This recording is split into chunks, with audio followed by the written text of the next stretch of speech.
आदाब, नमस्कार, अस्सलाम वालेकुम नाज़रीन। पल पल न्यूज के न्यूज रूम से मैं हूं आपके साथ नदीम अख्तर। शहीद नासिर जुनैद के मामले में एक बड़ी अपडेट सामने आ रही है और वो बड़ी अपडेट ये है कि अब पीड़ितों के साथ न खड़े होकर के भारतीय जनता पार्टी खुल करके हत्यारों के समर्थन में उतर आई है।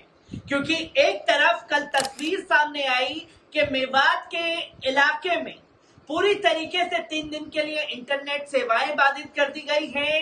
तमाम फोर्स जो है वो मेवात में तैनात कर दी गई है ताकि किसी भी तरीके से सांप्रदायिक माहौल ना बिगड़े। पर सांप्रदायिक माहौल बिगाड़ने के लिए मेवात में श्रीकांत, जो कि हत्यारा है नासिर जुनैद का, जिसकी तस्वीर को पुलिस प्रशासन ने सार्वजनिक कर दिया है और उसकी भूमिका सिद्ध हो गई है कि उसने नासिर जुनैद को जिंदा जला करके मारा। और उसके परिवार से मिलने के लिए साध्वी प्रज्ञा सिंह ठाकुर यानी कि भोपाल से भारतीय जनता पार्टी की सांसद मिलने पहुंची, जिसका वीडियो सामने आया है। पहले इस वीडियो पर नजर डाल लीजिए।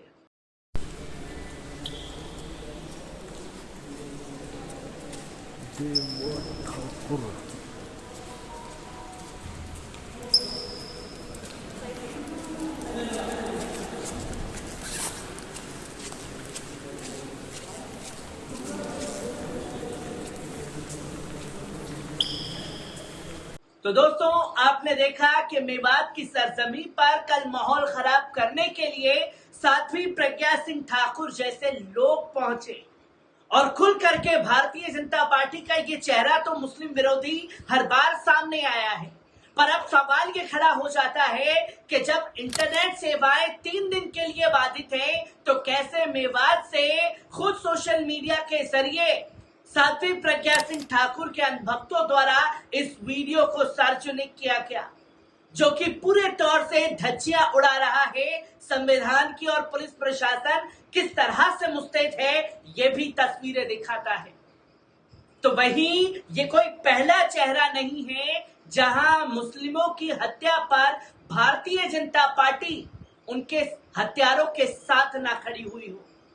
भले ही देश के प्रधानमंत्री एक तरफ ये ऐलान करते हो कि मैं मुसलमानों के हाथ में एक में कुरान और दूसरे में कंप्यूटर देखना चाहता हूं, पर देश की तस्वीरें सामने आ रही हैं और जब जब मुसलमानों का नरसंहार हुआ है तो साध्वी प्रज्ञा सिंह ठाकुर ही नहीं, खुद देश के प्रधानमंत्री भी हत्यारों के साथ कंधे से कंधा मिला करके खड़े हुए दिखाई दिए, जिसकी तस्वीर लोगों के सामने है।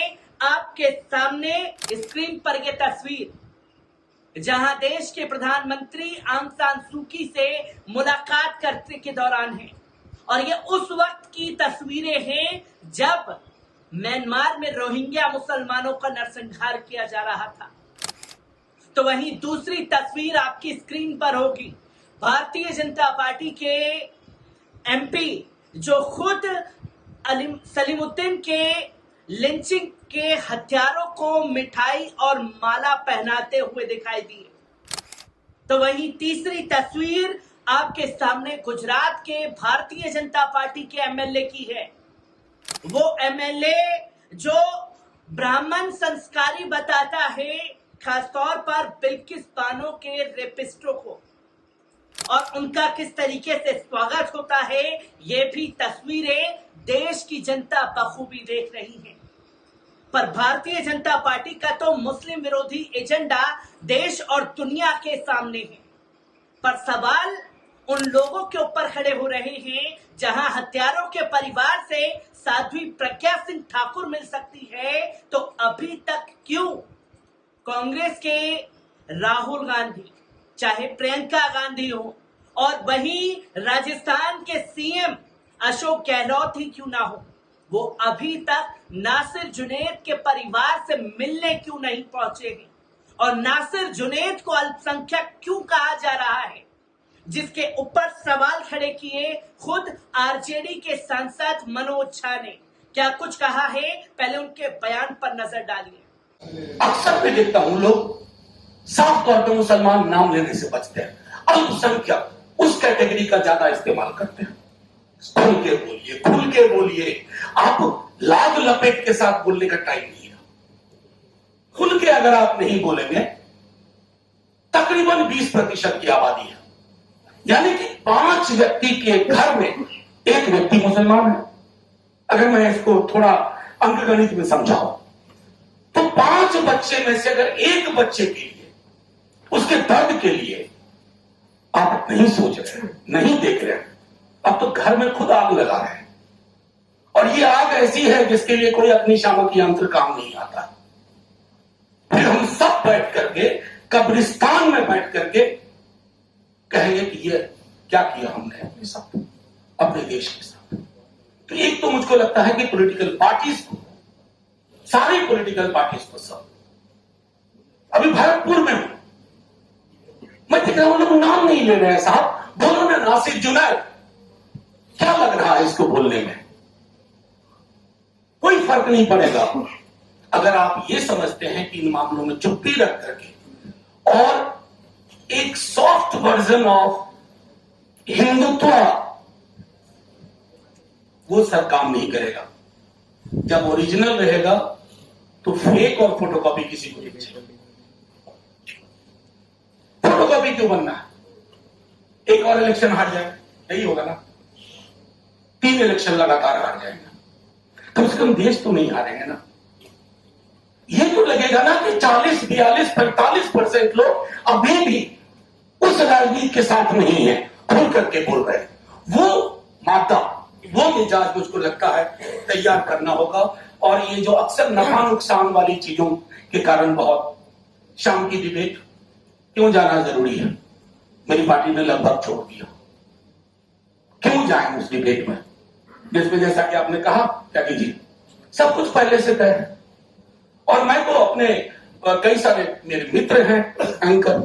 तो दोस्तों, आपने मनोज झा के बयान को सुना, जहां उन्होंने साफ तौर पर कहा कि नासिर जुनैद मुसलमान थे, इसलिए उनके साथ ऐसा हुआ।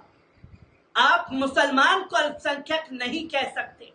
खुल करके बोलिए, मुसलमान थे इसलिए उनके साथ ऐसा हुआ।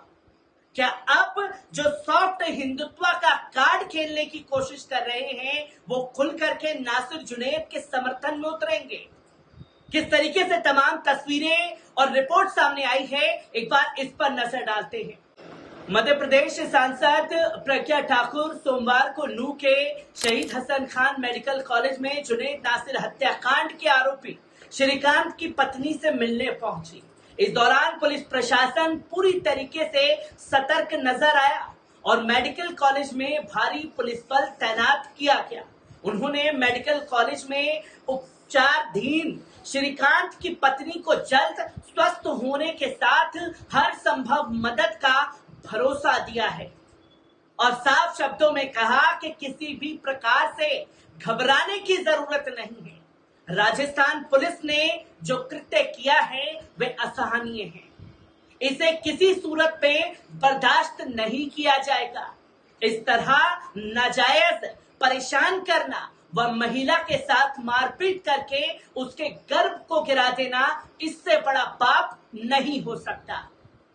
साध्वी प्रज्ञा ने कहा कि राजस्थान पुलिस को इसकी सजा जरूर मिलेगी। उन्होंने कहा, गौभक्त श्रीकांत के घर पर राजस्थान पुलिस का जाकर उसकी गर्भवती पत्नी, जिसका पूरा समय चल रहा था, उसके पेट में लात मारी, जिससे उसका गर्भाशय फट गया और बच्चा मर गया। ये कहां का न्याय है और ये कहां की तस्वीरें हैं? इस मामले में राजस्थान कांग्रेस सरकार की जितनी भत्सना की जाए उतनी कम है। उन्होंने कहा कि कांग्रेस सरकार को राजस्थान से जाना पड़ेगा। और साध्वी प्रज्ञा सिंह ठाकुर ने कहा कि वो पीड़ित श्रीकांत के परिवार के साथ है। किसी भी प्रकार की कोई बात होती है तो वे उसके लिए तत्पर तैयार रहेंगी। श्रीकांत के परिवार के साथ कंधे से कंधा मिला करके खड़े होने का ऐलान साध्वी प्रज्ञा सिंह ठाकुर करती है। और जो मुसलमानों का वोट ले करके सत्ता पर काबिज हो जाते हैं, वो अभी तक खामोश हैं और मुसलमान को मुसलमान लिखने में उन्हें शर्म आ रही है। और अल्पसंख्यक करार देने की लगातार कोशिशें की जा रही है। हर एक तस्वीर शहीद नासिर जुनैद से जुड़ी आप लोगों के साथ साझा करता रहूंगा। दीजिए इजाजत, शुक्रिया।